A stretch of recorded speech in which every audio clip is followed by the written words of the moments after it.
Thank you for recording it. We voted last time that we wanted to have all our meetings recorded just to, be completely transparent here.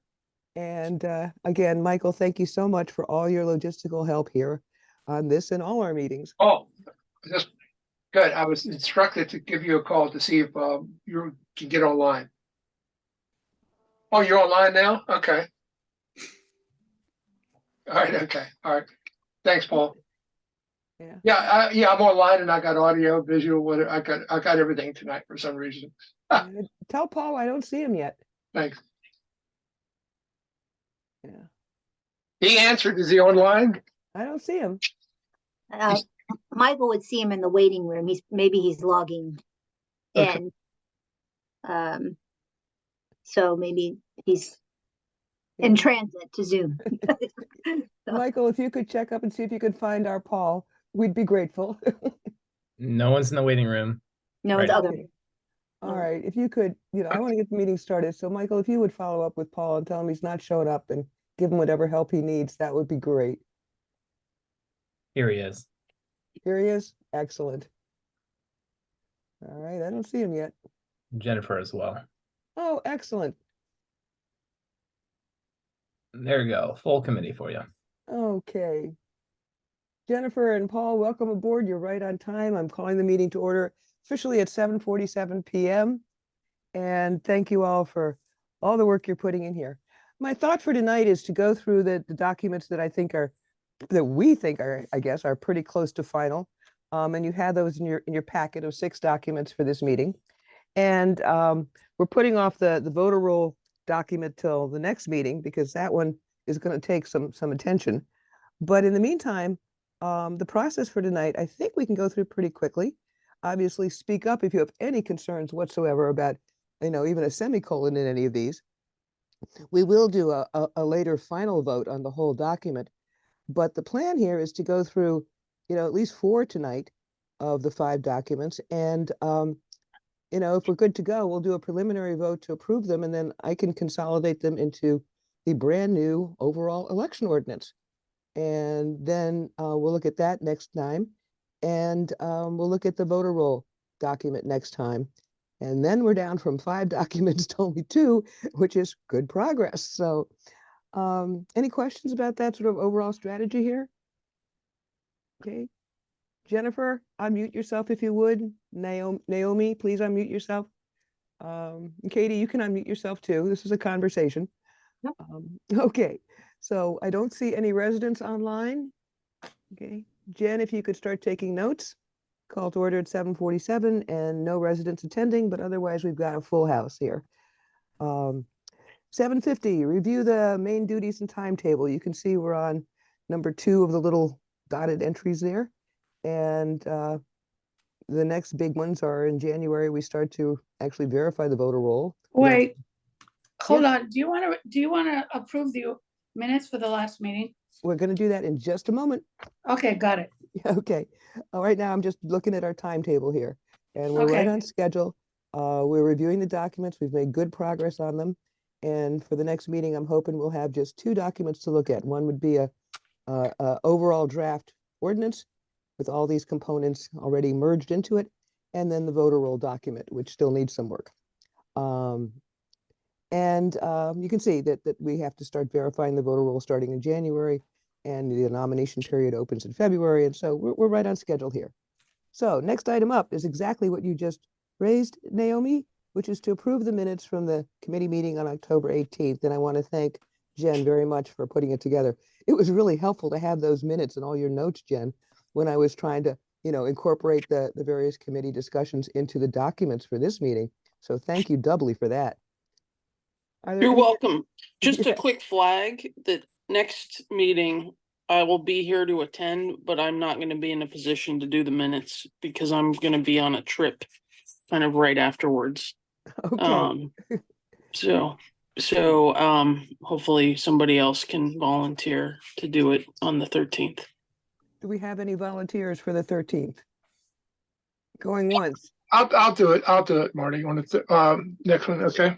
Next meeting is the 13th. Yes. And thank you, John, to do. You said the 13th, correct? The 13th. That's correct. Yeah. Okay. So put a note, you got minutes duty. And again, I'm glad to help. I get it. I got it. I got it. As long as it's been recorded, it will also be recorded that I can get a copy from Michael. You bet. You bet. And again, thank you, Michael. Okay. And again, thank you, Jen, for the very helpful minutes this time. Does anyone have any changes in the minutes? They were one of the documents in your packet, so presumably we've all read them. They look good to me. Good job. Thank you, Paul. Yeah, they're fine with me. Okay, let's have a motion to approve the minutes. Can I have a motion and a second? I'll move. I Paul- second.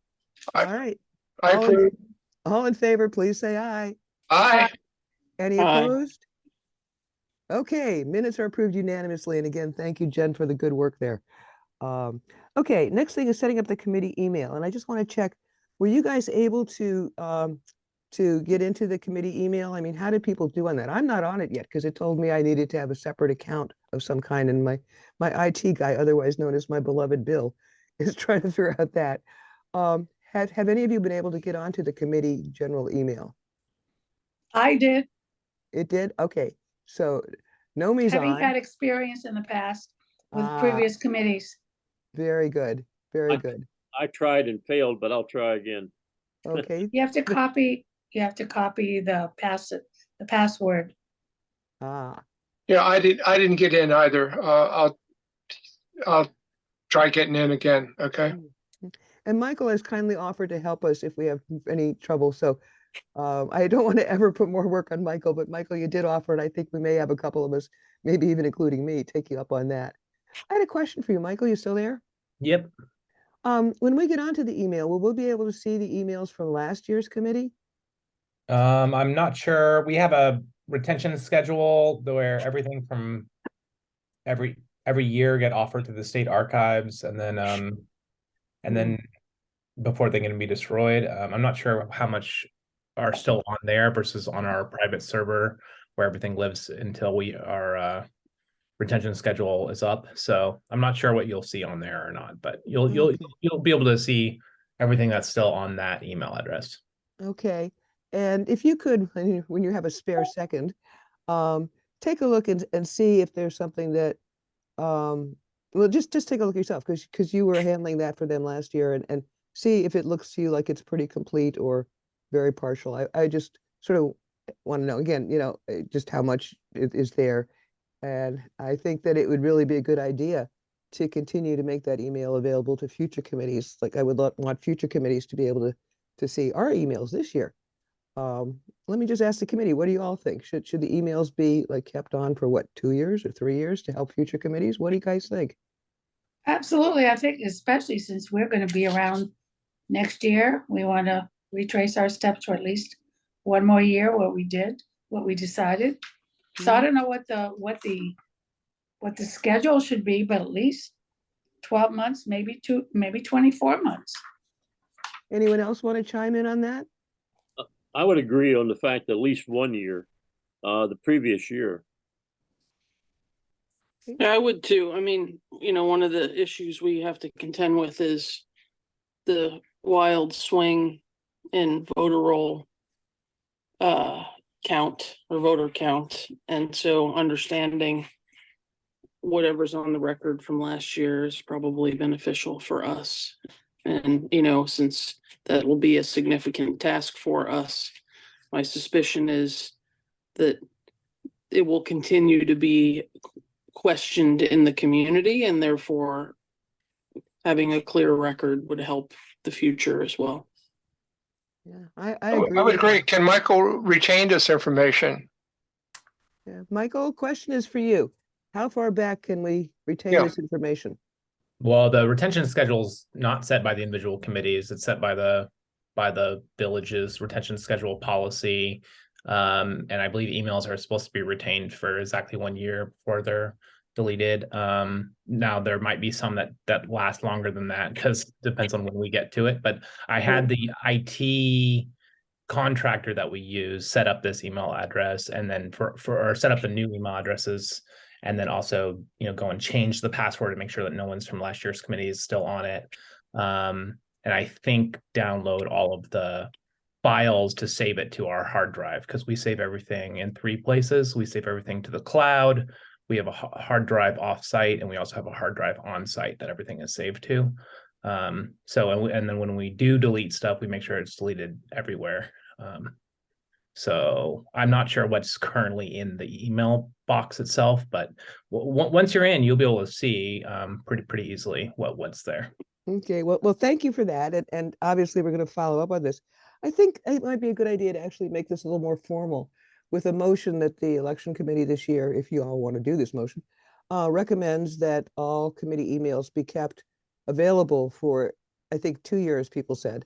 And that's something I certainly would support, that it would be an exception to the 1-year retention schedule, but it's the kind of thing that we need documentation on, like Jen said. And it would be very helpful to future committees to have 2 years back, not just 1. So does someone want to make a motion that for the election committee, we are hereby officially requesting that email records be kept for the election committee for 2 years, 2 full years? Is that something someone wants to move? I would. Okay, we have a motion by John, a second. I second. Nomi seconds. All in favor, please say aye. Aye. Aye. Any opposed? Okay, please record that as an official vote of the committee that we would like the committee email records to be held for 2 full years on the email. And Michael will figure out how to do it. Thank you. Okay, set the schedule for our next 2 committee meetings. The next one is the 13th, and then we've got Thanksgiving, and I'm sure people have got travel plans. So what do we think about doing a committee meeting on either a Monday or a Wednesday night? The Monday after Thanksgiving is the 27th, which would work for me. The Wednesday would be the 29th. Wednesday nights are bad for me. Wednesday is not good for you? Bad, yeah, because just about every group I'm in has a Wednesday meeting. Well, Paul, we want to respect your schedule. I know you're in a lot of things. Thank you for serving on the fire board. That firehouse celebration was really fantastic. All right, Monday the 27th. Is there anybody who cannot make Monday the 27th? My wife has just handed me something and said that we're going to be out of town on the 27th to the 29th. Okay, are you going to be someplace where you could dial in from there?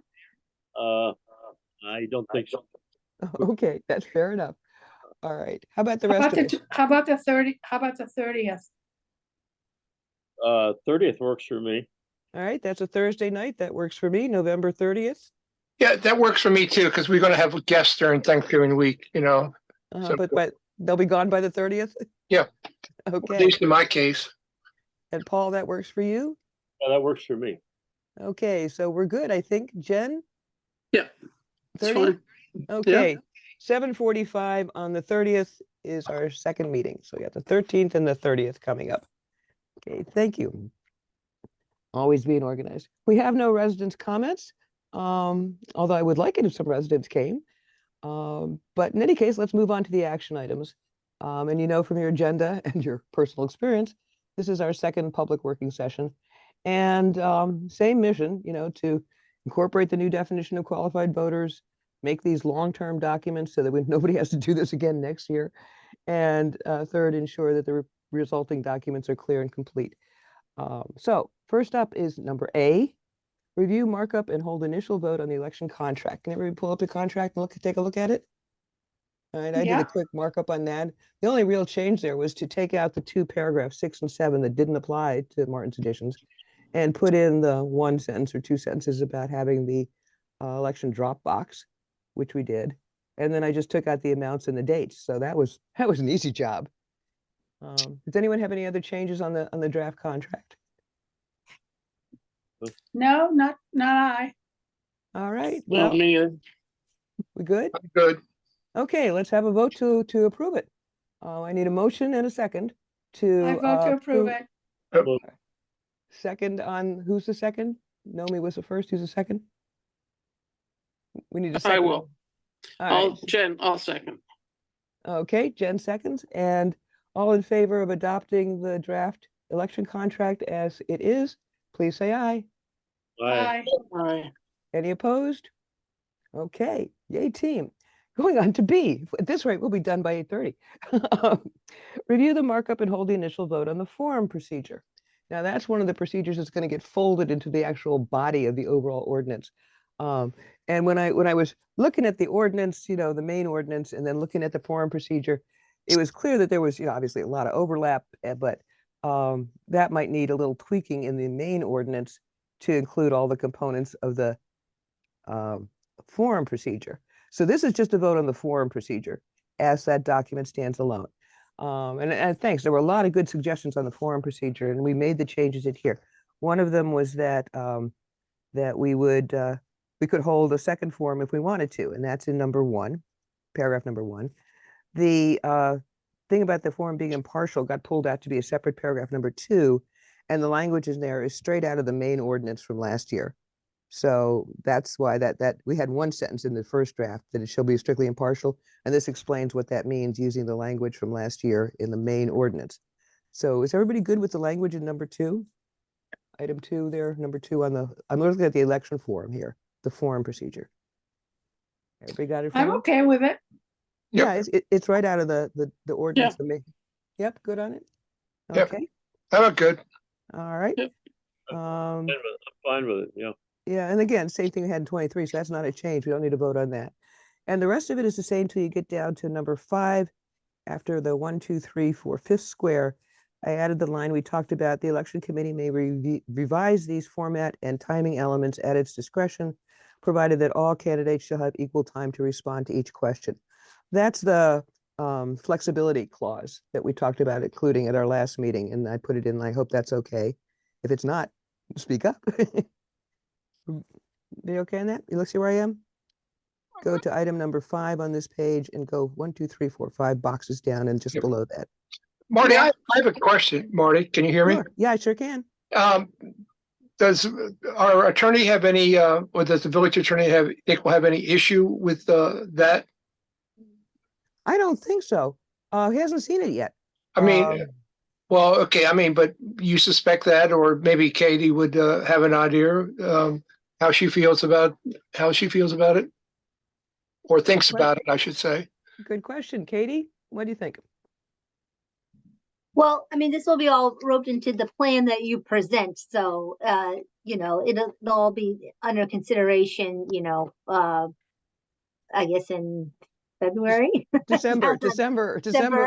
We're not when waiting till you- February this year. December. December is when you first present it, and then, there's 30 days, and then, so, yeah, at this stage, I'm eyeing it. I have no issues. I don't, this would have to be, subjected to a majority vote by Right. council. So, right. yeah. You mean a council majority vote or Ron Bolt's vote?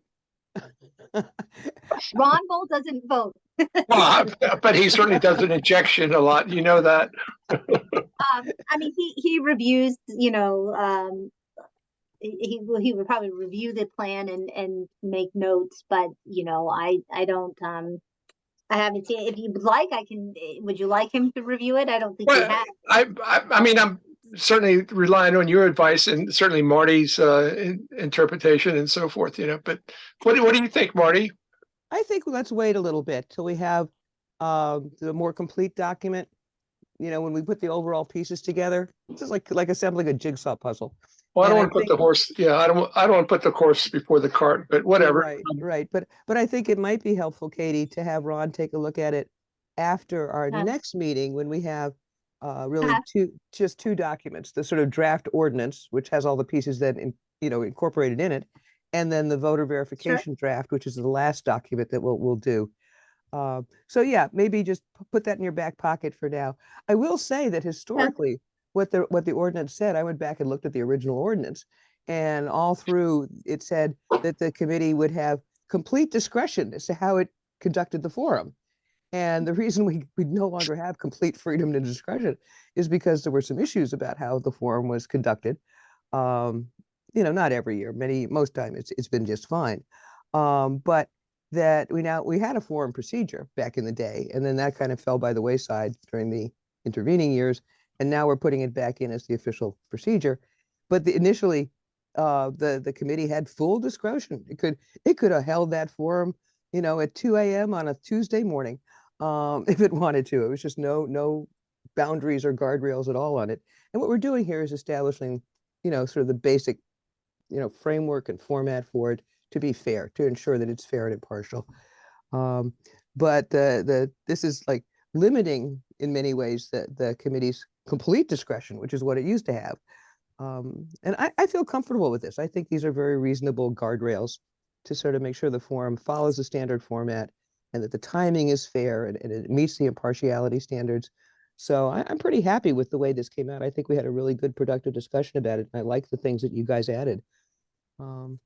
So anyway, that's just background. And the note in there about the committee may revise the formats and timing elements is very specific. It doesn't say that they can revise the whole, procedure for the forum. It just says, these specific timing elements. If you wanted to give people 2.5 minutes to answer a question, you could do that next year. See what I'm saying? Does that make sense? Okay. All right. Yeah. The only other thing that I've got checked here on the forum is if you go down almost to the bottom, it says the moderator, and there are 4 little boxes. The last box says the moderator shall have the discretion to choose which questions to ask. And that was in the document, to choose which questions to ask to meet the requirement that of the impartiality, that the questions must cover a broad range of issues with questions applicable to all candidates. So that again was language from last year that I just put in there. And then we talked about it at our last meeting. So discretion to choose which questions asked. Again, that was traditionally what we did. For the 5 previous years that I served on the committee or the committee chair, one person kind of assembled all the questions that came in and gave them to the moderator on the day of the forum. And then the moderator chose the questions. The committee chair didn't affect which questions, none of the committee members. There's the moderator got the list. I think one year we had 28 questions and the moderator got through 26 of them, which was great. So, and plus opening it up for live questions, which was the traditional practice as well, and which is included in here. So anything else on the forum practice or the forum procedure? All right, the recording requirement on number 6 didn't change. The public notice on number 7, that's standard. Anything else? Again, we will have one more look at this when it's incorporated into the overall ordinance. But I think it's pretty good. And I want to thank everybody who had input on it. So we need a vote if we're ready.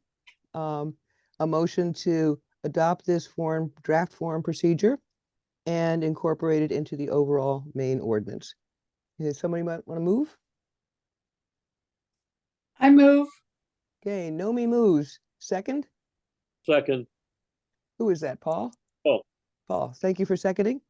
All in favor of adopting this draft form procedure and incorporating it in the main ordinance, please say aye. Aye. Aye. Any opposed? Okay, good to go, team. All right. Next one we're looking at is the combined instructions for the mail vote contractor and the vote counting procedure. And John had the instructions for the mail vote contractor. It's a separate document initially. And Paul had the vote counting procedures. And they each talked to me about their pieces.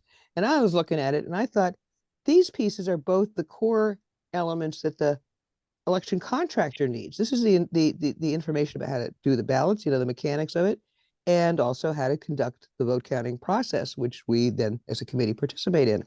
And I thought that they really sort of flowed together and went together nicely. So after talking to our esteemed John and Paul, I went ahead and drafted up the combined instructions plus vote counting procedures, which is the next document.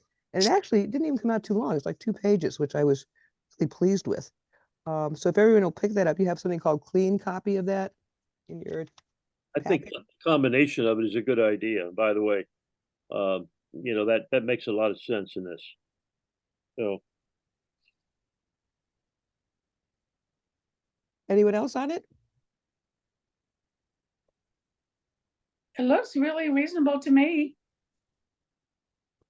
I think Paul and I did a good job on it. I think you guys did too.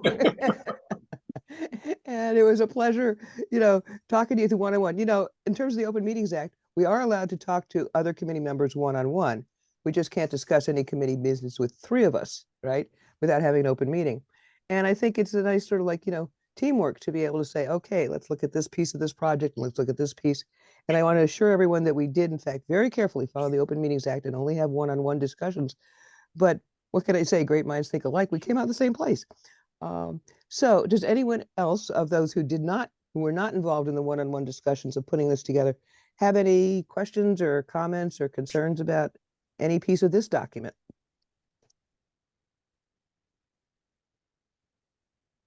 No, Not me. Okay. I did look, when you look at the main ordinance, there may be a couple of things in the main ordinance that we may need to tie in here, but nothing that seemed major to me. And I'll go again through the main ordinance when I go through the process of actually, incorporating this into the main ordinance, on the next draft of the main ordinance. I'll flag anything but I don't think any of this needs to change. It seemed to me there were a couple of weird things in the main ordinance that maybe would go in here, but maybe not. So, but I think for the moment, all we need to do tonight is just, again, have a vote on this document. And it's a two-part vote. Do we approve this draft as it is here? And do we approve me making a valiant effort to insert it into the main ordinance? So the motion would be to approve this draft, which covers both the instructions for the contractor and the vote counting procedure, to approve this draft and to authorize me to insert it into the main ordinance. Do we have a motion to do that? Hey, before we vote, I got a question. You bet. What's up? What does the election committee shall supervise the Dropbox mean? It means we have to physically be there and make sure no one steals the box. And also make sure no one drops a lighted match into it to set the vote.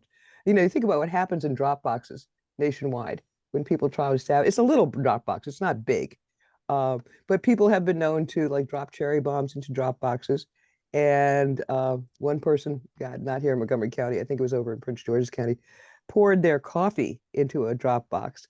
But the ballots were all still readable, so that was fine. This is the kind of stuff that can happen with a Dropbox. Supervision is required mainly for ballot security, that you don't want someone to run off with your Dropbox. And the main ordinance actually has regulations which we could strengthen in here, I think, which says shall supervise the Dropbox and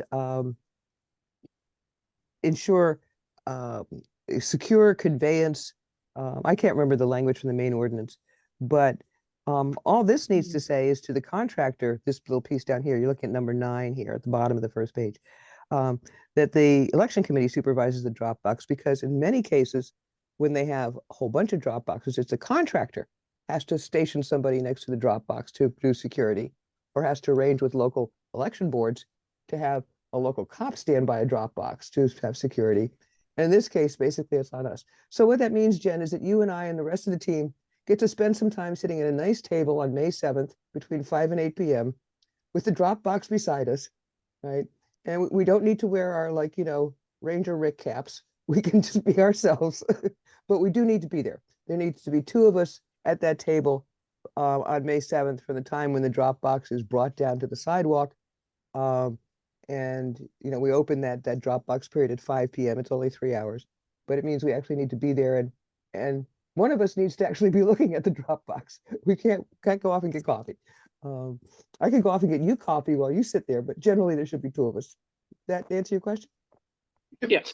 Yeah, Marty, I do have a follow-up question.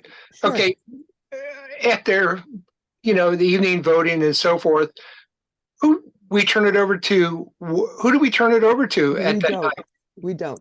It's that's part of the secure conveyance conversation that we had at the council level last year about what exactly is this going to be handled by. And what happens is the committee takes the Dropbox contents, we unlock the Dropbox, we count the number of envelopes we received in front of each other. And we can even count them twice to make sure, like suppose 120 people drop their envelopes, sealed, envelopes ready to go. So we count how many we got and we confirm that and we write it down. Then we carry those envelopes in a box upstairs to the village office where we have a locked drawer. It's like our own personal little safe. And we lock them in the election committee drawer overnight. And then the next day when Electec, assuming that Electec is the vendor, whoever the contractor is, comes to pick up their Dropbox, we again we open our locked drawer, we count them again, should be still 120. If there aren't, we need to call the police, but should be, and we turn them over officially, and there's, we can even sign off that the contractor has received 120 sealed ballots from us. And then it's in their custody from there on, secure chain of custody. The other thing that could happen, and I don't know if we'll be able to do it this year, is to have the guy who's coming down to collect the drop box from Eclectic to pick it up after election night. I mean, if he's there that night to pick up the box, we could count the 120 or whatever number and, certify that we handed them off to him that night. I would want to get a receipt from him that he received 120 envelopes from us, right? Personally, I don't know that that's anywhere in the regs, but that's just standard operating procedure. That we counted 120 ballots and that we got a receipt that we gave 120 ballots to him. So if he can take the drop box and the ballots back up to New Jersey that night, then we don't have to lock them in a drawer overnight. Either way, I think it'd work fine. I'd actually probably prefer if he took them that night, don't you think? Personally, I'd prefer that he took them that night because presumably 2 people have to then be at the office the next day to do the same thing. That's I mean, right. it'd be more efficient for us to turn it over, and if we're paying a contractor the kind of money we're paying a contractor, it shouldn't be beyond the scope of what we can ask for as part of the contract. Okay. Here's that. I agree with that. And Nomi, anybody else want to chime in on that? I agree with that too. I certainly agree with it too. See, Michael's Yeah, hand is up. He might Michael? have something to Thanks, add Kate. about the Thanks, vendor. Yeah. Thanks, Katie. Michael, what's your thought here? Yeah, the vendor is based out of New Jersey. New Jersey. That's correct. And yeah, so and I think they sent like a driver, like one of their staffers drove a big U-Haul up or a big box truck up. I think it was the next day or 2 They days. came the next day last year. We're asking, can we ask them to come that night at 8 p.m. that night? Right. Well, I guess that would depend on them and their availability with their drivers and stuff, because they're running elections all over the country. So like Nikki, our main contact, was in, Ohio last time running an election there. So, that'll depend on them. I mean, we definitely can ask them, but yeah, when you talk to them, because I you're think going to last contact year them. or the year before they spent the night or something, didn't they? The 2 years ago, they didn't travel back that night. They stay the night here and then they go hit the road the next day. But like you said, I think it might be up to what they say, the vendor. Yeah. Yeah, I think what we're saying as a committee is that we'd be more comfortable if we could turn the ballots over to Eclectic that night and not have to worry about storing them in the morning or coming back in the morning. So Michael, here's I think a practical thing to do. When you call Eclectic to ask them, I think you probably already have, for the bid for this year, ask them if they can include that, because that's a pragmatic question. Can they do it? I mean, the committee has certainly expressed a clear preference. I mean, I heard 5 out of 5 of us say that we would rather that the contractor take the ballots that same night, the night of May 7th in this case. So the question is, can the contractor do that? And Michael, I'll leave that to you because you need to call them to, get the bid in anyway.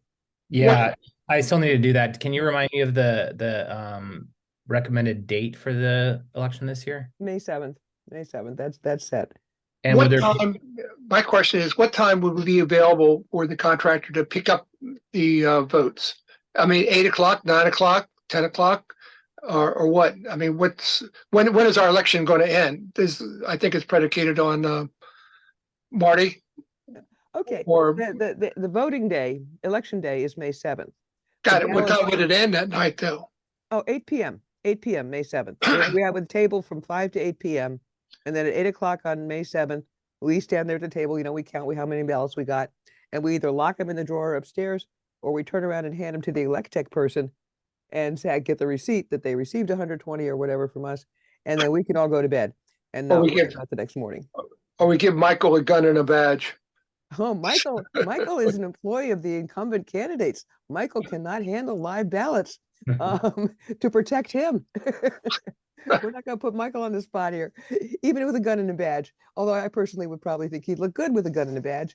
And what can I say? but let's not put him in that position. Staff and council members can never handle live ballots. And so that's why we have our own election committee locked drawer if we need to store something overnight.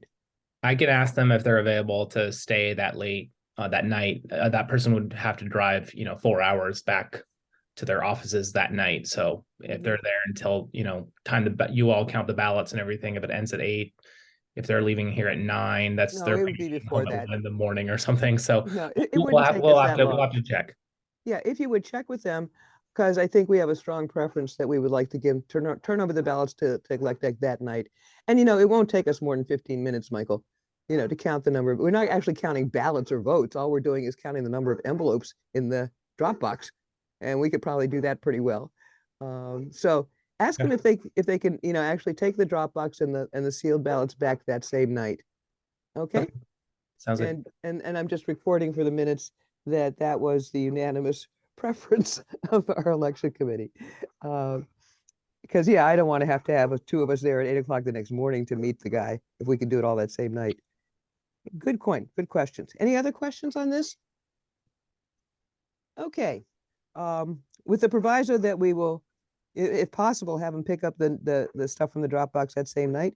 Can we go ahead and do another motion and a vote to adopt this document and allow me to insert it into the main ordinance?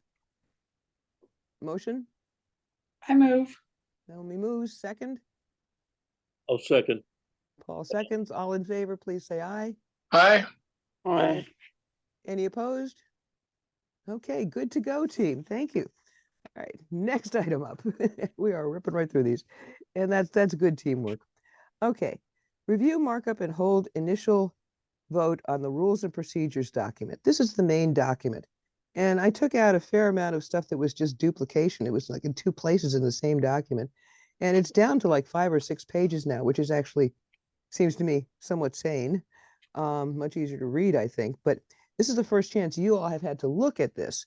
So we don't need to necessarily do a vote on it tonight, but I did want to ask if there was anything in that document that gave anybody any concern. Look good to me. As indicated before. This is it's called, Nothing jumped at me. oh, that's encouraging from both of you. Thank you. Now, what we're talking about is the document entitled Preliminary Markup VMA Election Ordinance. All right. So Naomi's good with it. Paul's good with it. John, did you have anything? No, I didn't know. It looked good to me, really. Okay, Yeah, Jen? I Go ahead. concur. No, I agree, and it's definitely shorter and more streamlined than the other document. Yeah, one of the things I used to do at the Department of Transportation, I was a senior economist in the office of the Secretary of DOT. One of my jobs there was to take things that people wrote, legislation or whatever, and translate it into English. And so, what can I say? I dusted off some rusty old talents to try to just make this clear and understandable and as straightforward as I could. And it sounds like you all found it pretty good. Yeah, There's one question I have for you. Some of the things are sort of like in weird sequences here. And like for example, under the general provisions, if you look at that, it's on page 1 of the draft. Number 3 there got moved to the nominations section because it didn't belong in the general provisions at all. Nominations are a sub detail. But then you go to number 4, which talks about the election forum. And then number 5 jumps back to talk about the publication 2 weeks after the candidate filing date. And it seemed to me that those 2 ought to be reversed, that you go from to be number 2 to be placed on the ballot, all candidates shall submit, and then it ought to go to within 2 weeks after they submit, then you have to publish it and then pick up on the form. In other words, just the timings, the time sequence of this is out of whack with what actually is done.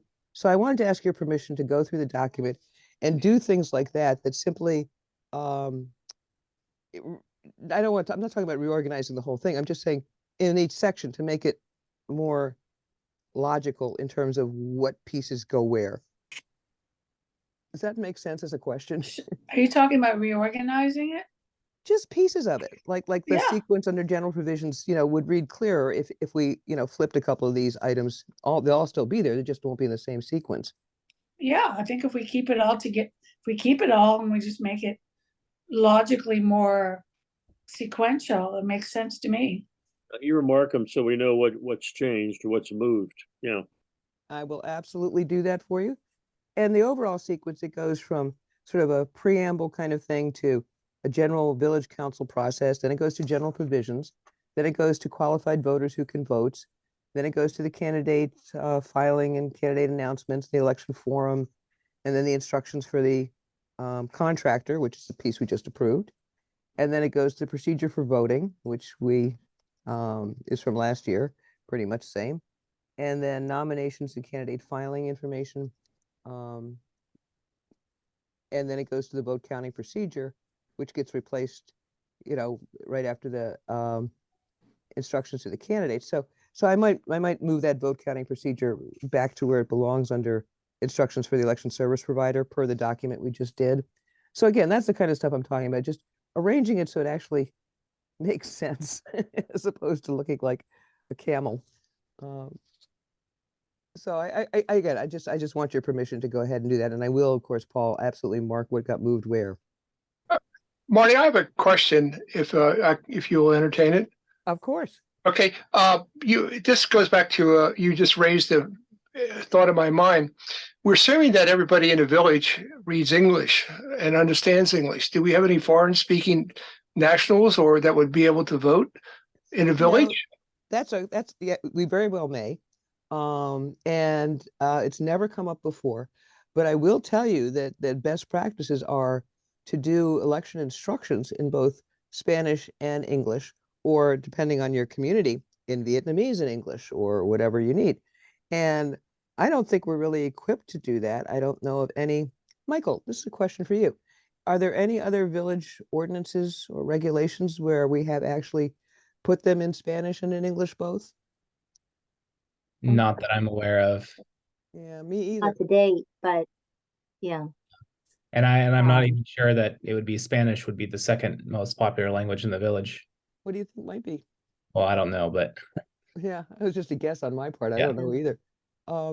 We do have a provision in the voter roll document, in the previous voter roll procedures that the committee used to use back in the day, which you all had, I think in that Cliff Notes version I gave you, which was that that family caregivers, whether they're child care or healthcare workers who live with a family in BMA full time, that this is their primary address, are able to vote in Martin's Additions. And I know some of them are Philippine and some of them are from various African nations. And so it is quite possible that we might have a variety of languages here from the caregivers who can vote. Now, to my knowledge, not many of the caregivers have ever registered to vote. When I've checked with like the au pairs, for example, who have lived here, that I've known with some families on Chestnut Street, they didn't seem terribly interested in registering to vote, although I gave them the paperwork to do so if they wanted to, because this was their primary residence at the time. So there could be a number of languages. Michael's point is I don't know that it would be Spanish, but I don't think legally that we're required to do that. But I will certainly call the County Board of Elections and see what they say about that. So let me just put a note for myself here to see if we are actually looking at any Spanish or other language requirements. And I will let you all know what I find out. Great, thank you, Marty, for Yeah, responding. good question. Good question. We want to be inclusive. We say that we're voter friendly. Well, if somebody can't read English, how voter friendly is this? So that's a good point. Okay. Yeah. And just proceeding here, I assume that I do have everybody's consent to go ahead and rearrange this a little bit so that it flows better. Does anyone disagree? Yes, Okay, let's actually do a vote on that. To give the committee chair permission to slightly reorganize the document so that it makes sense, so that it flows. We need to say that better. Naomi, can you come up with a better way to say that? so that it flows more logically. There you go. That's the language I was looking for. All right. Do you I wanna vote move? for that. I move for that. Okay, any second? I s- John, was that you? Yeah, seconded? I second it, yeah. Fine. Okay, ready to go? All in favor, please say aye. Aye. Aye. Any Aye. opposed? Aye. Okay, thank you for that permission. I will do my bestest. Okay. Just a quick note aside, as a host of multiple au pairs, including a current one from France, they're all supposed to speak English. That's part of the deal Oh, cool. with the au pairs. That is good to know. So, yeah. And it's actually consistent. So, they shouldn't be a language problem, although of course it's different. It's a different decision whether to be as fully inclusive versus strictly abiding by the letter of what am I trying to say? I'm trying to say that maybe our French speaking au pairs would love it if we had a ballot in French, but strictly it's not needed because part of the condition of them being here is they have to speak a certain amount of English. That is good to know, Jen. I did not know that. I swear, every one of these meetings, I learned something. It's really kind of fun. I assume that you will tell your au pair that she may be able to vote this year. I will.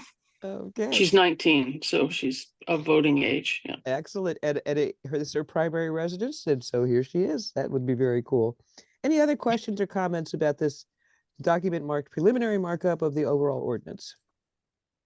All right. Thank you for permission to order it logically, as Nobi said. And I will, with your permission, get back to you with the revised draft ASAP. And then the other pieces, of course, get folded into this. And you can see at the very end, go to the very back of it, the last piece, it says the vote counting procedure goes at the end. All right.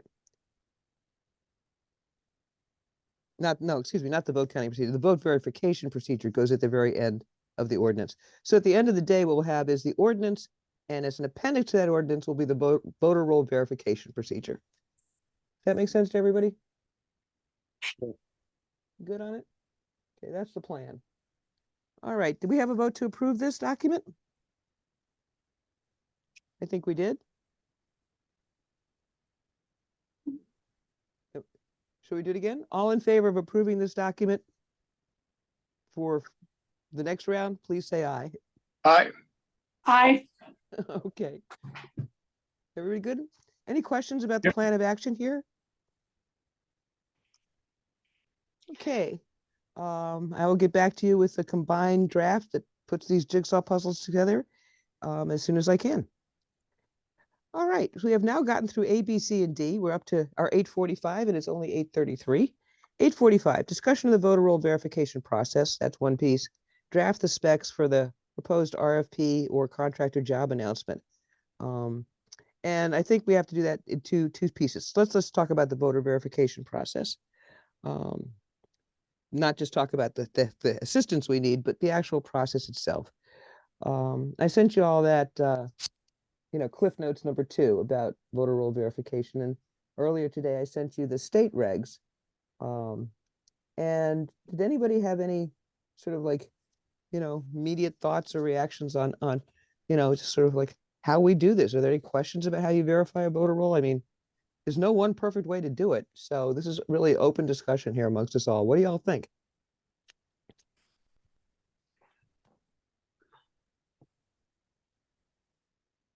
I think that once and for all, we should really have a professional company do it and set us straight so that we can build on it. We've had so many different variations, and we've had a change in the eligibility recently that may take some doing just to confirm whether, college age kids are still living with their families after COVID, et cetera, et cetera. So I think it's a lot more than the committee can do, even with a lot of help from the street captains. Other thoughts? Jen, Paul? It's John? not a bad idea, and I think our budget is such that we could cover things like that. So I think that's a good idea. You're right. We've had, with the pandemic and all the other things have moved around, changed. And it's good to get professional help. Yeah, I would tend to agree. I mean, it is a big job. I think it's important for confidence from village residents Right. that this be impartial and that we do it in a way that's thorough and it is seen to be that way so that we can explain the delta and ideally set us on a path moving forward. So I would support the idea that hiring a contractor to do it is probably our best way. The whole issue here, I think, is I think we should try and I think we agree with this, to put together a document and a process that can be used from now on each year with with very limited changes and so forth. And so I think any professional help on that particular area would be incorporated into what we give to the next election committee for next year. So yeah, I think it's a good idea. John, haven't heard from you yet? Yeah, no, I was just all taking it in. I couldn't agree more. I'm sure our finances, I'm sure Electrotech could probably provide the personnel if that's who would be selected, perhaps by a solicitation from the council to do that. I certainly, and I'm sure our finances would allow it, really. I couldn't agree more. Let's do it. Let's put it in words, writing. Okay. Let's get the Katie. process all finished, and then we can turn it over with a smile on our So- face. Absolutely. I want to have a No, I- turnkey project here when we're done, where next year, all they have to do is pick the dates and follow the regulations, and they won't ever have to go through this again. Katie, let me ask you to just weigh in if you don't Yeah. mind on this. You don't I have know, to. thank you, I will. No, I mean, the idea itself is all well and good. I'm for it, but I just would have to put on the liaison council hat here and just say that for this request, you're gonna have to be as specific as possible because it's never been done before. And when things haven't been done before with the council, it's always a tough sell. I'm Fair just enough. delivering the message. I'm not speaking for myself. but just delivering the Understood, message. Katie, and thank you for your support.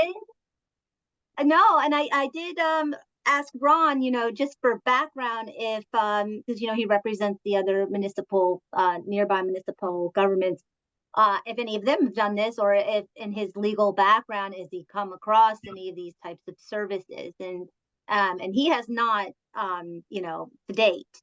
That said, just because it hasn't been done doesn't mean it can't be, and that it shouldn't be. And I have sort of put it in the council's ear in that, this committee is just trying to establish the most accurate voter roll for the upcoming election. And, I'm supportive of that. So when asking the council, though, to pay for it, specifics will help, because right now they're looking at this is asking for a blank check for a mystery job. And I don't think of it that way. I'm just playing devil's advocate. I'm just saying how some of them might see it. And also there'll be, the punt back that, well, part of the committee is you're in charge of the vote roll. So those are just some of the arguments you might hear back. So I think it's a great idea. I've tried to put my research skills to practice and see what I can find out. But I started with Ron, and I do know that locally, none of the other, Section 3, Section 5 have done that in depth of search of their, voter roll procedures. But it doesn't mean it can't be done. So Thank you, but Katie. I'm supportive. Yeah. That's really helpful, and I appreciate you checking in with Ron too. I did a little Yeah. homework as well, and talked to Boris, who's the staff executive director of the county board of elections. And he said that normally it's done in-house by the election officials, but that he has several full-time staffers, full-time people working on trying to just update the Montgomery County roll. And that normally it is a professionally done job by people who have some skills in, how you go through all the steps of voter roll verification. And if you guys had a chance to look at that, the state regs, the county is complying with the state regs. They have a lot of different government data sources they need to check, much more complicated than we have. But he said it's done in-house generally. So then I checked with my buddies at Common Cause and to see if they know, and they're looking. But normally you do have more than just 5 part-time volunteers to do a voter roll. And another one of the people I talked to about voter roll verification, he's an expert on all kinds of like corporate elections as well as others, said that when you have a definition change, like who is a qualified voter, which we have this year in September, the council changed the definition in the charter of who counts as a qualified voter in a pretty substantial way. It used to be that property owners and residents could vote. Now it's just residents. And he said, when you've got a substantial change like that in your definition of qualified voter, you almost have to do the voter roll from scratch. And so I thought about that and, what I know about verifying voter rolls from that Cliff Notes #2 that I circulated to you guys just as background.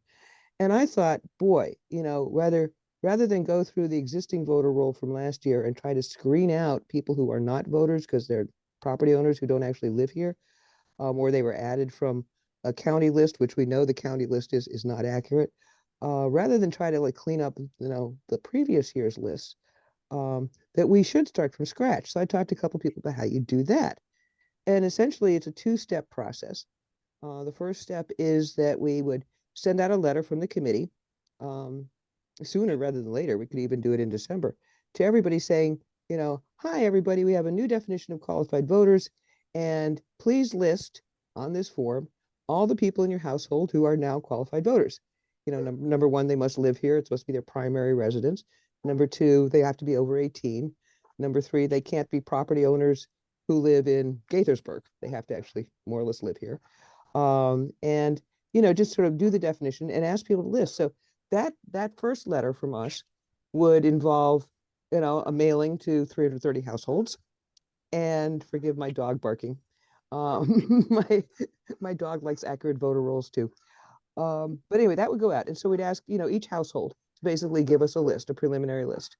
And then the second step to start a new vote, to create a voter roll from scratch, is just send everybody a postcard. And they have to sign and date that postcard to basically affirm that they are, their primary residence is Martin's Additions, that they are over 18, and that they wish to register. So it's basically doing a voter registry from scratch.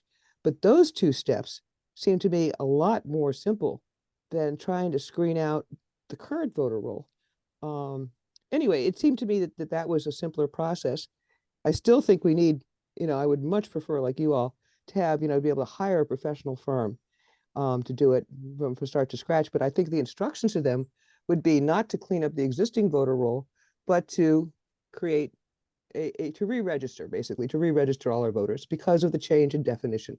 And then I checked with a few other people, and everybody I talked to said, yeah, when you have a change in definition of qualified voters, you kind of almost have to. They didn't say 100% have to, but it was considered normal to re-register all your voters. And so I want to lay that out for you. What do y'all think of that in terms of the procedure going forward? Is that what we want to tell the contractor to do? Re-register all our voters? Certainly easier for the contractor or for us, whoever does it. What do you guys think? I certainly think it would be a step in the right direction, to requalify who's voting in our municipality. Really, but I like your idea of maybe a 2-step process of sending out a letter, indicating who's qualified, and then following up with a postcard. And maybe that might be the right step to do, or there are steps to do. And then if we're not getting the results we want, then perhaps bring in a contractor to go through it all. Well, I would bring in the contractor at the beginning and tell the Pardon me? contractor, here, we want you to mail this general letter out so that you, John, at your house, you would say you have 2 qualified voters, yourself and Susan, right? You would fill out that first letter and send that back. And then we would, or the contractor would send a postcard to you and a separate postcard to Susan, which you had assigned to re-register to vote. And when those postcards come back to the village, then we put them in a electronic folder basically and say, okay, John and Susan are registered to vote, right? On the new registry. So the contractor could do it all if we could get a contractor. But again, the question I guess I'm asking you is, do you guys think it's a good idea to just re-register everybody from scratch rather than trying to clean up what we got? That's a $64,000 question, Barney.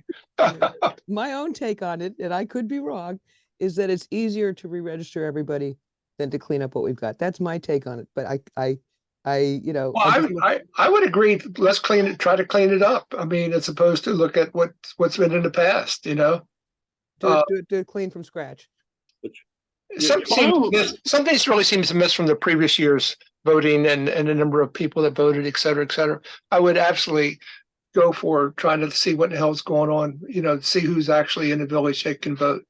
Yeah, Really? and I would point to that in your presentation and your argument to the council for this need, because that is eye-opening. Yes, that gets me every time, just the numbers. So yeah. Thanks, Katie. Thanks. Mhm. Anyone else? Jen, Nomi, Paul? Oh, I think Naomi, you're on mute. But you're I talking have about, my doubts about sending out postcards to people. There's so many non-respondents. I think it's going to require a lot of follow-up from a big percentage of households. And even then, the phone calls may not do the trick. We may need to engage the street captains. I don't know. But sending out one or even two mailings, it's really going to be hard for us as a committee to do. Actually, it'll fall upon Michael, because we can't do that. It's an administrative kind of thing. Well, that's why I think your point about a professional contractor or firm to do this is important, because a professional contractor would do the mailings. Yeah. And Exactly. and would do the follow-up too. The follow-up, it has to be 100% response rate. Right. Yeah, I mean, I don't think 330 households is too much to go literally knock on doors, or, to Naomi's point, see where we get with a mailer and then figure out if we need to knock on a subset of the doors. I mean, the other question I have is, it says here, I guess legally, we are not in a position to disenfranchise military, members of the military who are deployed. I know one of the conversations we're going to have is about, people like me who work for the State Department and are also away on official business as not, and are technically not in their houses. Are we now disenfranchised? And I'm assuming that some of these technical things will get settled in a way that, where we won't disenfranchise those people. But the point I'm ultimately getting to is they're probably not answering the postcard. Right. So, there is going to be the postcard is a good first step, but there's going to probably need to be some more depth to what a contractor would do to make sure that we're as complete as possible, and we get the most accurate voter count possible. I agree with every one of those points. Absolutely right. I think that our commitment, right up front when we did our guidelines, the very first meeting was to be voter friendly and inclusive. And I can see how to word these things to make that happen. And I think that we would tell a contractor, here are the requirements to be a voter in Martin's Addition, including these, special provisions where somebody who's rented their house for 2 years because they're stationed in Germany for the State Department, can still vote. by simply filling out a form. In terms of legalities here, the one piece that is absolutely required of us is that we have something in written form, preferably with an actual signature from each voter, affirming that they are, a resident of Martin's Additions, primary residence is here. That would include the State Department, details and things like that. But we need something in writing from each voter, I think, and I would like to suggest that we think about, what are the specs to be a voter, right? And I can write that up. In fact, that was written up in that Cliff Notes #2 I sent you. Kind of went through all of that, and I can put that in a format that would be part of a, voter roll procedure. And Jen, you've been looking at the voter roll procedures from 23, and man, they're convoluted. I will tell you that the 23 regs that we've looked at, that you all have seen in the earlier packet, there's a whole long section, several sections about if people are removed from the voter roll, they have a right to challenge, or if you think somebody's on the voter roll who shouldn't be, you have the right to challenge that voter. All that stuff comes right out of the sort of deep in the weeds state regs. And, we can probably simplify the wording on it, but we can't actually change that. I mean, there are really close procedures under federal law and mostly under state law about not removing people improperly from voter rolls. And that's been a huge issue nationwide. Where interest groups have come and tried to challenge 70,000 voters in Pennsylvania. And the other thing that's in the state regs that we're not even dealing with here at all is the business about, people who've committed felonies can't vote, but they can if they go through a state process. I don't think our little regs need to go into that detail. What we can do is put in a general provision that state law shall apply, right? Without having to repeat state law in our regs. Because the normal thing with villages and election regs is that state law would apply if we don't specify something ourselves. So if you say, like you saw in one of the earlier documents, a thing where I said that, that referendums, can be, the Martin's Additions can have referendums on our election ballots, consistent with state law on referendums, right? We don't need to repeat the state law. We just need to say state law applies, that we accept the state law on that. And I think we can do that, some of that here to simplify these voter registration things. So I guess as I'm pondering this, and y'all jump in on anything here, because this is a wide open discussion. I think that the best step forward is probably to ask for an RFP and a proposal from individual contractors. So it'd be both sort of a job announcement in one format and an RFP in another format, and see what we get back. Not just in terms of a proposed bid price, but in terms of a proposed process. We would specify the overall process, but we would like to see an RFP. Now, Michael, you've handled a lot of RFPs for Martin's Additions. How specific are they usually? Michael, you still with us? Yeah, he's there. Okay. Yes, I'm here. The RFPs are posted publicly. They're on our website. They're on the Maryland Municipal League's website. They're on, or they used to be when they had a job board that we included those on, and they're on the Maryland e-marketplace website, which is legally required. It's required to be posted for at least 30 days. And then if you get bids, that's supposed to go to a competitive bidding process where the determination is made as who gets selected. That all takes, just for something for you all to think about, that takes several months to get that through. So we should start like yesterday. And right? Yeah, exactly. Okay. All right. So for what Katie said about the specifics and the conversation tonight, I think the next step forward is for us to look at a couple of the RFPs that you've got posted on the website, Michael. And if you could just let me, or send us an email tomorrow, which do you think is the model we should use for an RFP for a contractor to do the voter roll verification process this year? Is there, a format for an RFP that you particularly think is helpful or useful that we should look at as a model? You don't need to answer that now, but just maybe an email to us tomorrow so we know what to look at. And I'm willing to start putting that together. I would obviously run it by everybody at the committee. Um, I think that getting an RFP would give us a sense of who's out there to do this and, you know, what they would plan to do as part of their normal process. I will say that in my research on this, the only places that I found that were actually had an outside entity, an outside firm doing voter roll verification, were in cases that involved lawsuits.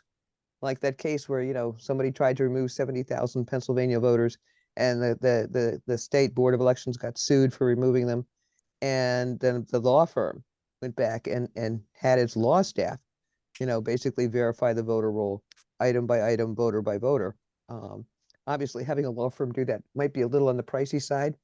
So I don't know. I think it'd be just, we should definitely, you know, put out an RFP as specific as we can. And also, Michael, I guess include both forms of that. An RFP for a company is a little bit different than a job announcement, a contractor job announcement. Is there a difference between the format on those? Yeah. Go Don't you ahead. think, Michael? Oh, I mean, she was asking the difference between an announcement and the RFP. And also, Yeah. Michael, also, correct me if I'm wrong, when you've put out some of our RFPs, sometimes they don't get answered, right? Like for certain services, haven't we run into that before? Correct. Yep. And Okay. and actually it's beneficial to know which companies you're targeting that would provide this service so that you can actually just send it directly to them, which is how I got the composting bids and those types of things. Right. And just so it's clear, you know, it's the council that directs me to write the RFPs and I get Ron's help on those. So yeah, I guess I would expect that to happen this time as well. If the council wishes to do this, you know, they would direct me to write the RFP and post it and actually secure whoever the person that the council thought was best. So it wouldn't be this committee's deciding what that RFP said or looked like. It would be you making a recommendation to the council and then the council directing me to post it. So But yeah, you would need the committee's input on what we need that contractor to do, right? That's where the specifics from us come in. well, no, I guess you're just making a recommendation to the council. That's what you're doing. And then the council directs me to do whatever they want to do. But the council will need to know what exactly the job is that we're asking the contractor to do, Right. right? That's Katie, going back to your point about specifics. Yeah. Wait, I'm gonna see, Michael, I don't know if you can use the chat, but I was gonna drop this into the chat, on the RFP page here. Do you think you can share this? Hold on. Oh, I would have to Did do I that. just, You can. yeah, let me just, I'll send it to you and then maybe you can send it to everybody just to show the format and everything. But yes, first has to be pitched to the council with the specific arguments. I am supportive, but I cannot speak for everyone else because I view it as best practices and I know it's a big job and I'm a little concerned by the number of differentials from the last few years. So, you know, I see your vision. I get it. I understand it. Now, who this contractor can be and this vendor, I'm not sure. That's why I started with Ron because I was like, do you know anybody who does this or has done this locally for us? But like I said, just because they haven't doesn't mean that it shouldn't be done. And I know that in some of your research you found where it had been, like using Marty, didn't you say you used a place you saw used like land records and it was about $3 or $4 something per Yeah. One of the voter, contacts I yeah. got through Common Cause said that they had heard, not that they'd done it themselves. This is very, very anecdotal. Yeah. But they'd heard that Oh, there from was Common somebody in the Cause, okay. Midwest who did it for like $4 a voter. And that was Yeah. just, you know, a ballpark, and I couldn't find out where that had been done. So that was just, you know, a number from someone who seemed to know what they were talking about, but who knows? I think that you know, there's a couple issues here to focus on. One is that even if we got an RFP approved by the council or the council agreed to have Michael issue an RFP and we were able to say, okay, here's what the company needs to do, I think there's a good chance we won't get a company, you know, much as we need one or much as it would be desirable to have one. to have a professionals do this. I mean, we all agreed it would be nice to have professionals do it so that it's completely impartial. There's no, funny business about it. There's no community concern about it. Boom, this company does this. We hired them. They did it. But it's possible that we may not be able to get a company or not be able to get one in time, given what Michael just said about the time length. It could be 3 months from now. Well, the voter roll has to be verified to the contractor who does the mail voting by the first week of April. So here it is, the 1st of November. We have December, January, February, March, and then April, 5 months. And if we spend 3 months just getting a contractor, that doesn't leave much time for the contractor to do the task. So let me ask you about another avenue here, which is, I still think we ought to put out the RFP just to see what's out there. But it is also possible to do hiring of an individual contractor, a specialist, just like Michael, you've hired Joe Kutro and, traffic engineers and other folks. We may be hiring a hydrology engineer to deal with the stormwater stuff. So what's the process of hiring an individual contractor like that, a specialist? Because there are people who are retired from the County Board of Elections who would know how to do this, and could be hired on an individual basis, as to basically to staff the committee to carry out the task. What's the process there, Michael? You mean to not do a competitive bidding process, but just do a direct bid? Well, no, to do a job announcement as opposed to an RFP to a company. How did you do the contract with Joe Kutro? Joe Kutra has signed a contract, and that did originally go to a competitive bidding process. Oh, it did. So you handled that through an RFP as well. Yeah, just continuing. But What yeah, about now it is hiring Aaron? Did you hire Aaron? Go ahead. maybe this plays into what I've kind of been thinking about here, and this is just my opinion, so take it for what it is. But it seems like this bid for a contractor would be best served if they weren't going door to door, knocking on all the doors, trying to figure out who lives there, but they were looking at the process for developing the voter roll every year and creating maybe an SOP for how to do this, for this committee, but then also for future committees. We know who lives in the village. I have a list of who lives in the village, and maybe there's, a handful of houses that they have moved or something, or maybe there's a couple of places where an 18-year-old, is now eligible to vote that we, need to capture. But we basically know who everybody is, and it is the committee's job to, verify the voter roll, of course. And we do have the help of the street captains if we want to, ask them to help verify that the lists are right for each street. But it seems like what we're having problems with is the county's list, which, if you register to vote in the county, by law, you're supposed to be registering to vote in the municipality that you're in as well. So if people are registering with just us, we still have to go back and look at the county's registered list and say, well, who on the county's registered list is not on our list? That's so correct. it seems like we need a clearer SOP on how to verify and which list to use, and how to engage with the county's list versus our list. And maybe that is something that a consultant or even an attorney could kind of look at, election law and the different lists and say, here's the process that you all should do. That's my idea. Yeah. I think Michael. Michael, I had a question. Go ahead. Does Electech offer voter roll? Is that one of their services? Do they do voter roll verification? Are you aware? I just not to, do you know? I talked to Nick. Okay, I just wondered. But last year, but yeah, was just like, send me the list, whoever the list is. I don't care, just send me the list. Yeah, they're on the production mechanic side, of actually producing the I ballots. just wondered if they had like an arm of that. Yeah. Okay. Yeah, no, good thought, Katie. Good thought, Katie. Michael, I feel pretty confident about our procedures for the voter roll, how to cross-check the county roll against our roll. I'm pretty up to speed on that stuff. Where I think we actually need help is with the mechanics of the process. Now, it is possible for the committee to do this, but it's an enormous burden.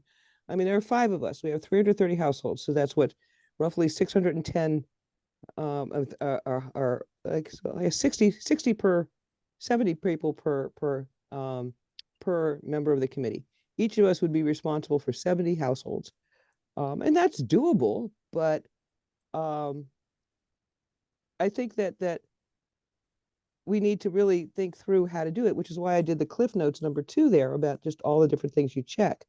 And part of the problem is removing people from the voter roll who don't live here, and people who've died, but the village may not know about that. I mean, if you don't know that somebody's dad moved in with them for the last couple of years and then died, he may never have been on the voter roll at all. And if he was in the voter roll, now we need to remove him. And the only way to remove that is with government records. You have to go to the Vital Statistics Office. And, you know, it's a lot of staff work. And I certainly don't want to ever put it on the staff because it's not appropriate, #1. And #2, you got lots else to do. So the place we need help, Michael, is not with the procedures. They're pretty clear. It's with the actual task of contacting the people. And Jen, I agree with you. It's only 330 households. This is doable, hypothetically. We need to just line out the steps. But let me just back up here. This has been a really good discussion. But the first thing is, are we agreed to do it from scratch rather than to try to clean up the current list? Is that something we all? I think that's simpler, but what do you all think? Let's just do that thing. Should we start from scratch? Nomi? Is there a way of verifying what we have? Not without a whole lot of checking. Okay, Asking people to re-register is to me, by far the simplest approach here. yeah, re-registering, asking people to do anything is always iffy. Yeah, That's true. People are Yeah. not as engaged as we'd like to think. I know. Well, the question I have is, well, I have two questions. One is, I mean, I think in principle, just to start from scratch will be ideally a cleaner result, and ideally also help us resolve some of the lingering concern over the large changes in the number of qualified voters. But in terms of whether it's better to go from scratch or start with what we have, I think, to me, the question comes down to, if we can't hire a contractor, which it sounds like there are some impediments, and it's probably, it's less probable. If we tried to go from scratch, and to Naomi's point, we don't have engaged people. And so if we had lower participation than expected, and, I would say, there was a lack of engagement, would that force us to then start with the list we have, just in order to keep our numbers, in order to be more inclusive at the end of the day? I mean, I don't know if you understand what I'm trying to say, but I understand that exactly. I wonder Jen, if we would be starting with our list anyway, if we don't get the kind of participation that we would need if we did it from scratch, and if it was us having to do it. I understand exactly. That's what's been keeping me up at nights, Jen. Exactly those issues, which is why I'm bringing it to this smart group of people for your input and discussion on it. What you're talking about here is way beyond this committee's capabilities, I think, and volunteer committee. You're going to have to get an outside professional group to follow this whole thing through. I think we need to do the job description, and then find somebody that we can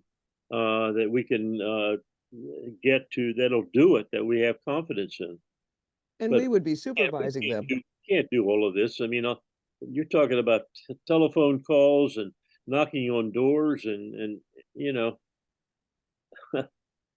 It's a lot. It's a lot, no question. And we have a changed definition of voters this year, qualified voters, which means that at least some of the people on the list aren't qualified voters anymore who were. you can't assume that somebody who was on the list last year is a qualified voter this year. We have to check every voter because of the change in definition. And of course, also because of the anomalies in the voter rolls in the last few years. You know, there are certain steps here that are easy to do, like you can screen the final list for duplicate voters. That's pretty easy to do. There are computer programs for that, and you can just eyeball that. I've done that every year that I did it. But the general sort of proposition that you have to check every name on the list, plus add new voters. You saw, I mean, that Cliff Notes too that I sent everybody was sort of outlined the process of how we do this. I don't know, Michael, did you take a look at that? Did you see that, or did I not send that to you? I know Katie got it. Okay. Sorry, which document are you talking about? All right. It's a document called Cliff Notes #2, voter roll verification. All right. I'll send you that. Because that lines out the basic process of what we do. Like you were talking about, you know, having a contractor give us the procedures. No, the procedures. Well, I are wasn't pretty- saying the procedures. I think I was talking about the SOP, about how to take the the village's list of residents and the county's list of voter lists, and how to merge those together and remove all of the duplicates, and make sure and then come up with a list of addresses that we're not sure on, that then the committee can go and check those. That's exactly the process spelled out in that document. I'll send you a copy of that, Michael. I'm sorry I didn't earlier. Okay. I'll get it to you. It's called Cliff Notes #2. I'll send it to you tomorrow. And that's typically what we did in the past. I mean, I did this for 5 years, and what we did is we took the county voter roll, did the computer cross check, and then verified the people where it was not confirmed by the county, or where there was a different name from the county than we had on our village list. And Michael, your most important contribution here is one you're already doing, which is to keep the village office list up to speed. It was not a hard process to verify the voter roll when we had a good village office list in prior years, like back in 2018, 2019. I mean, there weren't more than 15 or 20 households that I had to check every year. This year, we have the new definition. And I will say, Michael is on top of his records. Yeah, very efficient. A commendation from the top, Michael, a commendation right from the top, which I He very is. much share. He's on top of it. So, Well, we need to wrap this up, guys, because it's getting to be like toward 9:15, and I do want to finish up here. But this has been a really good discussion. I don't know if it's been helpful to you all. How do you want to proceed here? I mean, I know I'm your trusty leader, but this is really, we don't have a decision on whether we want to go from scratch. And I think Jen's point about we have to go back and check what we've got anyway is good. And Nomi's point about people not responding if we try to rebuild a voter roll from scratch, that's a valid point too. That would tend to make me lean toward back to like taking the 747 names we currently have and trying to clean it up. And I think we need some staff support on that at the very least. So do we have let me just ask, do we have a consensus to? Marty, I'm a little concerned that, we're making decisions tonight. I think we should investigate a little bit more and maybe come to a conclusion on our next meeting or something before that. I really like Paul's suggestion as well, that I think we really need professional help if we're going to start from scratch. Okay. Or if we take the existing roles and go through them and see what the hell is going on and, and accept them. But I think we need to have professional help no matter which way we go. Pardon me? I said, I think we probably need some professional assistance, whether we start from scratch or try to clean up the current list. Either way, I think we need some assistance here. Well, are we advocating tonight that we absolutely have to have a professional assistant, or should we investigate this a little bit more and talk about it and come up with a solution for our next meeting to discuss and finalize? I don't think we have the time. I don't think we have the luxury of time. Well, I agree with you. I mean, I think we're at a drop dead situation starting in December. If we're going to hire professional assistants, I mean, according to Michael, if, trying to get solicitations out, et cetera, and responses, I mean, you're right. It's going to take a hell of a long time if we even get any professional assistants involved. Yeah. Here's the thing. If we thought about all the steps, one of them is to submit a proposal to the council for approval. Right. We have to draft an RFP, as it were, for their approval. They have to see what we're looking for. And we have to have, quite frankly, before the council approves, they're probably going to want to know what kind of money they're approving for, right, Katie? I mean, it's Right, not right. an open thing. Yeah. So, and they're meeting, in a week or two. They're meeting on the 15th. Our next meeting is on the 13th. One way So to- by then, we want to have some kind of a draft of something of what we're looking for and how much money we think it's going to take and how long it's going to take to vet contractors and hire them.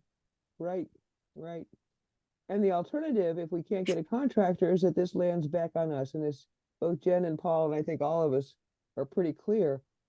This is way beyond the normal amount of work that a 5-person volunteer committee has done or can do. And so at the very least, I would want to hire a staffer, a reasonably smart, diligent paralegal or somebody who would assist us as staffers, because we're not going to ask Michael or Aaron to do this. We can't ask the village staff to do one more thing. They are up to their ears. And I think that it makes sense to ask for a staffer for this task for the committee this year, for like, a temporary staffer. I mean, it's only a couple months, basically January through March. But that we're going to need some staff assistance on this, whichever way we go, whether we start from scratch or whether we try to clean up the existing list. Whichever way, we're going to need some staff assistance to just carry out the size of this task. I've been a manager. So Go I ahead. recommend that we think about an RFP or some kind of simple solicitation, recruiting someone on a part-time basis to help us X number of weeks or days and do an estimate of what it costs there. Mm-hmm. I can actually draft something like that, Nomi, with your help. Yeah, And it doesn't have to be, as long as we have the process documented.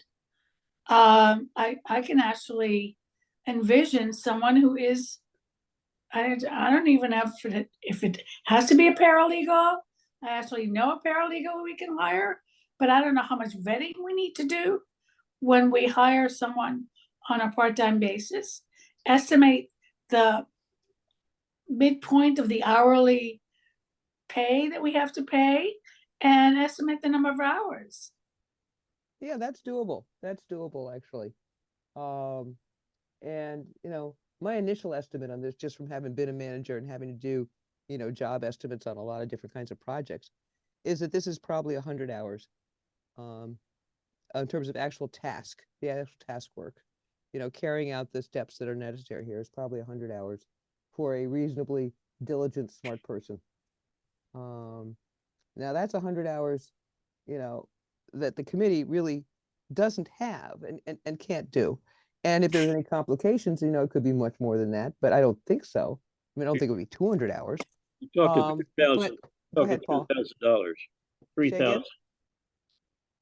Paul, I didn't catch that. Say again. Pardon? I didn't catch what you said. Would you repeat that? I said you're talking $3,000 of budget. He was Uh, saying that he would think that would be around $2,000. Thank you. Well, Yeah. up to I thought you- $30 an hour. I thought you said Yeah, 3,000.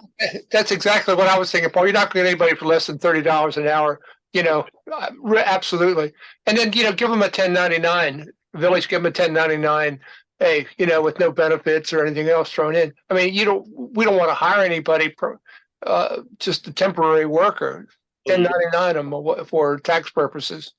Right. You Good have point. to do work. That's my thought. 1099 them, man. That's it. Do workers' comp and all that. You sound like folks who have worked with subcontractors in the past, as have I. So let's go to the council and say, hey, we need $3,000. Right. And we're holding the voter roll hostage because we can't clean it up without some staff support. I mean, we could if we all didn't have full-time jobs and families, but we all do. And again, what's reasonable to ask of a volunteer committee. I mean, there's an enormous amount of work this committee has already done, and I thank you for every piece of it. We are well on our way to having the documents finalized by the next meeting. And I think, Nomi, if you'll work with me on this, and I'll run it by everybody, when we have a draft together, and then we can vote on it at the 13th meeting and, fine tune it if need be there, and then present it at the council meeting on the 15th. It seems to me the likelihood here, this to go back to Jen's point, the likelihood here is that we may be able to get an individual to assist us much more readily than we could get an actual firm. Does that sound right to people? I Yes. would agree. Absolutely. There's probably people in the Yes. village that might we could probably find people in the village to do it. Well, I would- Yeah, I mean, you to wouldn't me, wanna a hire college kid could do this. Yeah, a smart me? college kid, a smart. A college kid Well, could do yeah. this. Mhm. With Yeah, good, that's what I was just asking. I was wondering about Michael, because we've discussed getting, an intern for the office and SSL hours, and you got AU, GW, Georgetown down the street. I mean, maybe, a college intern could help. I don't know. I'll see what Michael said about that, but I was wondering. It's a good thought. Yeah. well, Yeah. this sounds like we have a plan of action, at least for the immediate next 2 weeks, which is that Nomi and I will draft something to circulate to everybody. Michael, if you and Katie could sort of put your heads together Hold up. and figure out, I mean, obviously the council will still need to direct you to do this, Michael, but to hire us a part-term staffer at a price of up to $3,000 perhaps, depending on what we can figure out here. That would be one way to accomplish this task. Because it really is labor intensive and time consuming. It's not that we don't know what the procedures are. It's just like we need somebody to do them, to carry them out, or to assist us to carry them out. Does that sound? Question, yeah, question, would the village give them space to work from, or would they have to, work from their own residence or whatever? That's something to throw into, throw out. Michael, you got an extra desk in your Yeah. office? Well, yeah, I mean, it's never been done before, so it's uncharted territory, but who knows? So, I mean, I'm sure they could work at the council table. It's fine. I'll give them my seat. They could work there. No problem. Thank you, Katie. Supportive as always. Yeah. You're right. Was it, They could do it from a Katie, laptop. I didn't hear that comment. You say that the council could provide space for them? For that, Well, in the council office, there's two desks. There's where Michael and Aaron works, and then we have our council table where the council members sit. Oh, right. But, Sure, I committees meet understand. there, Okay, yeah. and people can sit at the table. It's okay, Right. During the council meetings, we sit there, but there's space to work. So, Thank you, Katie. Thank you. Okay. Essentially, what the paralegal or intern or whatever part-time employee we call it would do would be set up a spreadsheet starting with, if we use the current list, starting with the 747 voters, and I can divide that set spreadsheet. I used to do spreadsheets on our election roll back in the day, so that's not hard to design the spreadsheet and then turn the person Come on, loose. Marty, my dog wants to go for a walk. I know it's time to go, isn't it? It's time for all of us. You guys have been so terrific. This is a tough decision to make, and I think we have our process here. So let me just ask for one final committee vote, actually next to final committee vote. Would someone make a motion to authorize Naomi and me? Naomi, I know, I keep trying that. Naomi and me. try to, Nomi, I Nomi. my Just Nomi, yes, Nomi, your childhood name. Would someone please make a motion to authorize Nomi and me to draft a position description in effect for a part-time employee, temporary Part-time employee. temporary part-time Yeah. employee. And we'll draft the language and circulate it to you before the next meeting. But we need the committee's authorization to proceed to produce that document. So would someone please make such a motion? As vice chairman, I'll make a motion. Yep. To that effect. Paul I moves. second. All right, John seconds. All in favor, please say aye. Aye. Hi, Any opposed? All right, the ayes have it. Thank you, guys. We have a plan of action. And the only other thing we had was a 9 o'clock item about discussion of any other procedural elements in the election. One of the things that I did put a new item in the overall main election ordinance was a provision about recounts, which is very straightforward, and a little line that said something about referendums are allowed per state law. And those are just clarifications because we did say that we would come up with clear documents, incomplete documents. I think that those are not controversial, but I wanted to just check and make sure that you guys did focus on that for just one moment, that we would include that one line about recounts and that one line about referendums are allowed. Because there was some question a few years ago about whether we even were allowed to have referendums. And the answer is yes, legally, absolutely, Martin traditions can have referendums on elections. So it's not a legal question, it's just whether or not we should include that. That was one minor detail. Do you see where I am? It's on the second page, I believe, of the main ordinance doc. About referendums and recounts. Those are two new provisions that are just for completion's sake, to be a more complete document. Are we all okay on that? Any questions about that? Yeah, Good. All right. All right, let's have a motion just to be on the record. All in favor of including those two items in the main ordinance draft, please say aye. Aye. I, I, Any opposed? Okay, thank you. We've got a recorded vote on those two little items. The last thing we have is a motion to adjourn. Our task assignments are pretty clear. We all need to look over the consolidated document as soon as I can get that to you. And we all need to look over whatever Nomi and I can put together in terms of, this hiring business. And again, I thank you very much for the discussion tonight. It was really helpful. So those are our assignments. We got a couple more documents to read. Then we're almost done. Yay. So any other questions? Oh, Marty, I just didn't know, the Susan Com was on. I didn't know if you wanted to ask for one more resident.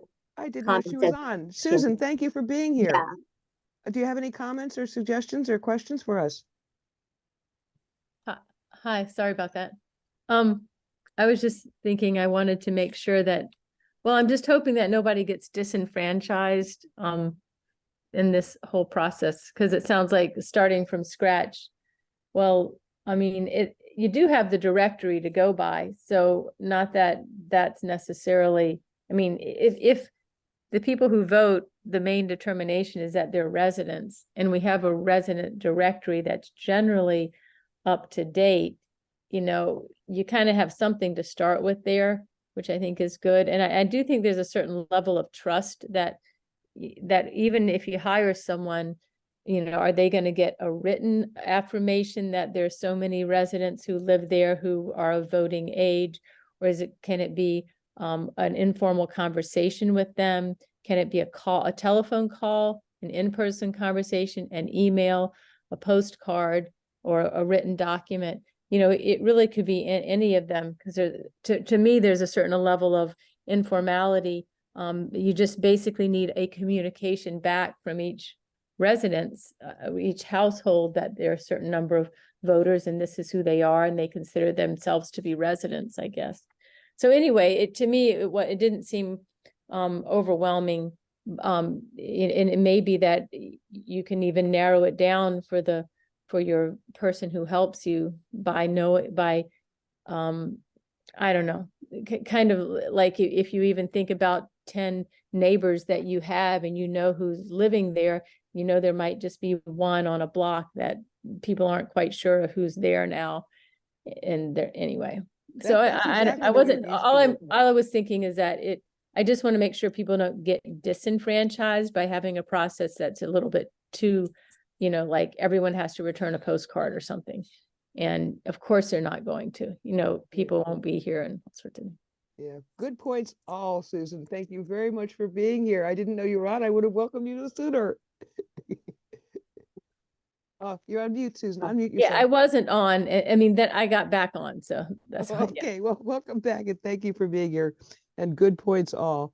I mean, our goal is to be inclusive, not to miss anybody, but also to be legally, we're required to be accurate, not to issue ballots to people who are not qualified voters. So it is and again, it's a bigger task this year because of the new definition of qualified voters. So it's an interesting problem to deal with. But if we can get a clean voter roll together this year, one way or another, that again will be a gift to the community going forward. I will be really proud of us for not only cleaning up the regs, but for really cleaning up the voter roll. And that's our goal here. 2 big jobs. And So next year, we'll have nothing to do. pretty much, we pick the election dates, we carry out the procedures, we verify the handful of people who've moved or died, clean up the voter roll simply the way it used to be pretty simple when we had really accurate records. I do want to mention just on the record though, because I know this is being recorded, that the village directory is not the same as the voter roll. You may have 2 people listed at an address on the directory, but you may have 5 voters at that house if they've got 3 adult children or two kids in college plus grandma. So the directory alone is not an accurate thing. Michael has a separate, I'm calling it the VMA office list of all the residents over 18, I believe. And he's worked really hard to clean that up. And Michael, again, my commendations and my gratitude, I think, from all of us for all your hard work to make sure we do have an accurate not voter list, but resident list. With that, let's have a motion to adjourn. Any other comments? Well, I just want to thank you all. This was a really productive meeting and tackling some really complicated stuff. So thank you all so much. I just couldn't imagine a better team to work with than you guys. May we have a motion to adjourn? Well, someone move to I vote to adjourn. second. Second. All right. So the time is 9:31. And all in favor, please say aye. Aye. Aye. Thank you again for the hard work, team. Talk to you soon. Thanks, Yeah. everyone.